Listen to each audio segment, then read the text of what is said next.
PSG, la réaction de Nasser Al-Khelaifi au rachat du Paris FC par Dabia Attabi. Alors, avant de commencer, abonne-toi et likez la vidéo pour être informé dans chaque publication, c'est gratuit, ça ne coûte rien. Nasser Al-Khelaifi, président du PSG. Seul à régner dans la capitale française, le Paris Saint-Germain risque d'avoir un nouveau concurrent très prochainement avec le Paris FC, dont les futurs investisseurs sont très ambitieux. Mais Nasser Al-Khelaifi et son club semblent sereins malgré cette annonce. Nasser Al-Khelaifi est positif. L'équipe ajoute qu'il faudrait aussi procéder à un changement de pelouse. Il y a une pelouse en synthétique actuellement, et trouver une solution pour que le terrain puisse accueillir sans problème des matchs de rugby et de foot. Le Paris FC devrait aussi faire en sorte de ne pas jouer au même moment que le Paris Saint-Germain, puisque le Parc des Princes est en face de Jean-Bouin. Mais les champions de France pourraient ne pas rester indéfiniment puisqu'ils souhaitent construire un nouveau stade après un désaccord avec la maire de Paris.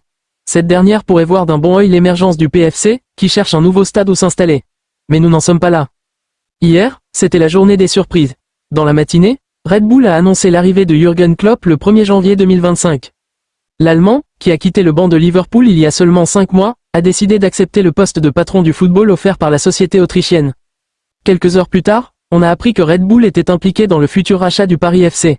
En effet, l'équipe a révélé que la famille Arnaud, qui possède le groupe LVMH, et RB allait investir dans le club français.